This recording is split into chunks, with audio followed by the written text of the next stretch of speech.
ఈ రోజే డౌన్లోడ్ చేయండి. మీ ఫేవరెట్ షోస్ చూడండి. ఎన్నో సంవత్సరాలుగా సేమ్ కంపెనీలో వర్క్ చేస్తున్నావు. పైగా ఆ కంపెనీ గ్రోత్కి నువ్వు మెయిన్ పిల్లర్వి కూడా. నిన్ను తీసేయడమేంట్రా? ఏ కారణంతో తీసేశారు?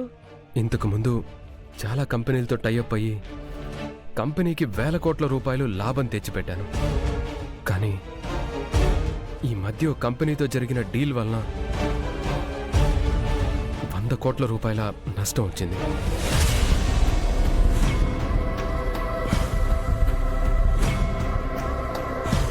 అందుకే జాబ్ నుంచి తీసేశారు. నువ్వు అంత అజాగ్రత్తగా ఉండవు కదరా. అమ్మా అర్చన, ఏం జరిగిందో తెలుసా? అంతా విన్నాను అంకిల్. ఈసారి ఎందుకు ఇలా జరిగిందో అర్థం కావడం లేదు. అరే నువ్వు మరీ ఫీల్ అయిపోకురా. అది కాకపోతే మరో కంపెనీ హైదరాబాద్ లో జాబులు కరువా ఏంటి? అవును శ్రీకర్, నీ ప్రొఫైల్ కి ఎక్స్పీరియన్స్ కి అంతకంటే మంచి జాబే దొరుకుతుందిలే. ఇంత నష్టానికి కారణమైనప్పుడు నన్ను బ్లాక్ లిస్ట్ లో పెడతారు. ఏ కంపెనీకి వెళ్ళినా జాబ్ ఇవ్వరు. ఎప్పుడూ లేంది ఇలా ఎందుకయింది? శనిదేవుడు తన ప్రభావం చూపించడం మొదలుపెట్టాడు అత్తయ్య గారు. ఏం ఆడుతున్నావు? అమ్మవారు మన ఇంట్లో లేరు కదా, ఇది దాని ఎఫెక్టే. ప్రతిదాన్ని దానికి లింక్ పెట్టకు. ఇది ఆరంభం మాత్రమే. ఇక నుంచి ఒక్కొక్కటి వరుస కడతాయి, చూడండి. ఇలా అంటున్నానని ఏమీ అనుకోకండి. తాళపత్ర గ్రంథాలలో రాసుంది, ఇప్పుడు జరుగుతుంది. ఏమంటున్నావు అమ్మా? నువ్వు లేనప్పుడు తాళపత్ర గ్రంథాలని బయటికి తీసావురా.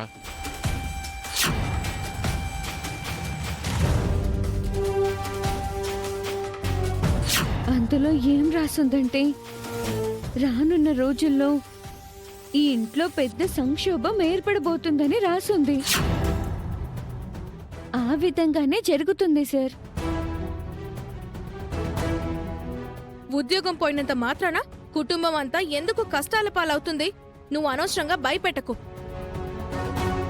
ఈ పిల్ల మనకు కొరకరాన్ని కొయ్యలా తయారవుతోంది.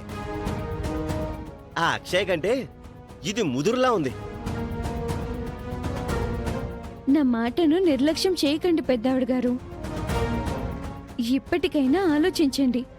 అవని గారి దగ్గర నుంచి విగ్రహాన్ని తీసుకురండి. ప్రస్తుతం ఆ ఇంట్లో ఉండొచ్చు, కానీ మొదటి నుంచి ఉన్నది ఈ ఇంట్లోనే కదా. దేవుడిని దేవుడింట్లోనే ఉంచాలి. నేను మరో జాబ్ చూసుకుంటాను, కానీ ఆ ఇంటికి వెళ్ళి ఆవిడ్ని బ్రతిమిలాడుకోవాల్సిన అవసరం లేదు. ఆవేశపడకండి సార్. అందరి క్షేమం గురించి ఆలోచించండి. ఏం జరుగుతుందో ఏమో, నాకేమీ అర్థం కావడం లేదు.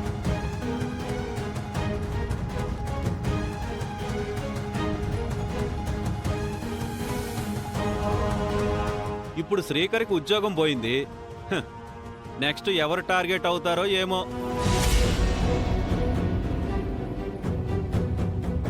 వేద, నష్టం జరిగిపోయిన తర్వాత ఎవ్వరూ ఏం చేయలేం. ముందే మనం జాగ్రత్త పడాలి.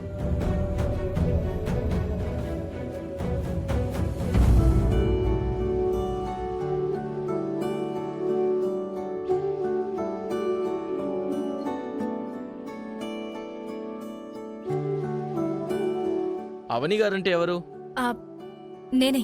మీరు రండి madam.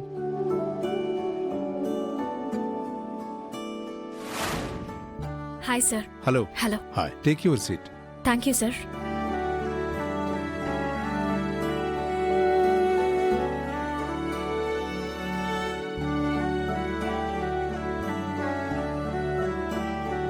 Shall we start? Yes, sir. Tell me something about yourself. Myself, Avani. I'm BTech graduate in mechanical engineering. But కొన్ని సిట్యుయేషన్స్ వల్ల గతంలో టూరిస్ట్ గైడ్గా వర్క్ చేశాను. తెలుగు, ఇంగ్లీష్, హిందీ ఫ్లూయెంట్గా మాట్లాడగలను. పేరెంట్స్ లేరు. My back bone is my sister Sujatha. That's all. Why do you want to join this company?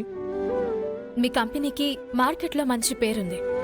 ఆ పేరు మరింత పెరగడానికి నా వంతు కృషి చేయాలని అనుకుంటున్నాను. మీ బలమేంటి, మీ బలహీనతలేంటి? కష్టాలని ఓవర్కమ్ చేయడం నా బలం. అందరూ మంచివారు అని నమ్మడం నా బలహీనత. How much your salary expectation? That doesn't matter sir. నా వర్క్ చూసి ఇవ్వండి. Now we are going to general questions. కౌరవుల సోదరి పేరేంటి? దుస్సల.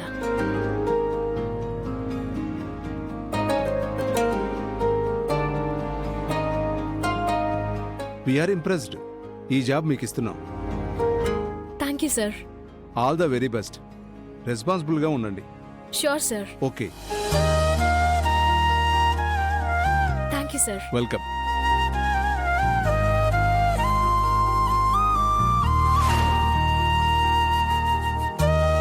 నా ఆనందాన్ని కొందరితో షేర్ చేసుకోవాలి.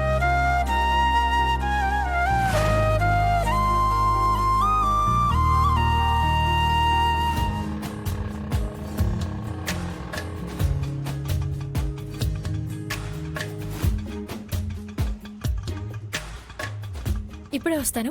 Okay madam. ఫైల్ ఇక్కడ పెడుతున్నాను. సరే మేడం.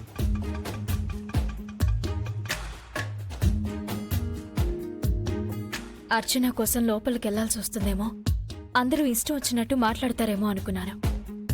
అర్చన బయటే ఉంది.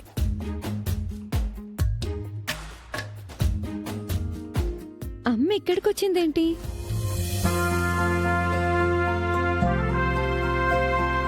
అవని గారు, ఏంటి ఇలా వచ్చారు? చెప్తాను. ముందు ఈ స్వీట్ తీసుకో. ఎందుకండి? నేను ఇంటర్వ్యూకి వెళ్లే ముందు ఎదురొచ్చి ఖచ్చితంగా నాకు జాబ్ వస్తుందని చెప్పావు కదా, మంచి జాబ్ వచ్చింది. అవునా? సూపర్ అండి. కంగ్రాచులేషన్స్ అండి. Thank you so much. అందుకే ఈ స్వీట్.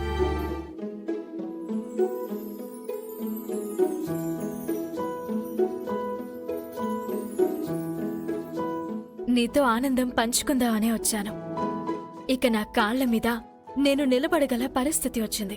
కానీ మీరు ఈ ఇంట్లోకి ఎప్పుడు వస్తారా అని నాకు ఆశగా ఉంది.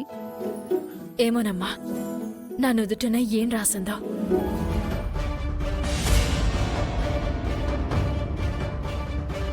చూసారా, అవని వచ్చి ఆ పిల్లకేదో నూరు పోస్తుంది. అర్చనని తన వైపుకి తిప్పుకోవడానికి ప్రయత్నం చేస్తుంది. పద, దాని సంగతి తేలుద్దాం. మీలాంటి మంచి వారికి అన్యాయం జరిగితే బాధగా ఉంటుందండి.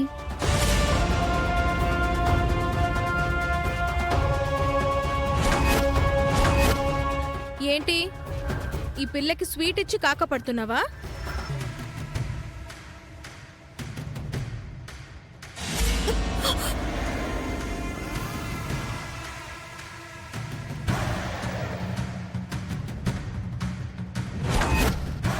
అయ్యో, ఎందుకలా చేశారండి? అవని గారికి ఉద్యోగం వచ్చిందని చెప్పి స్వీట్ ఇచ్చారండి. ఇందులో తప్పేముంది?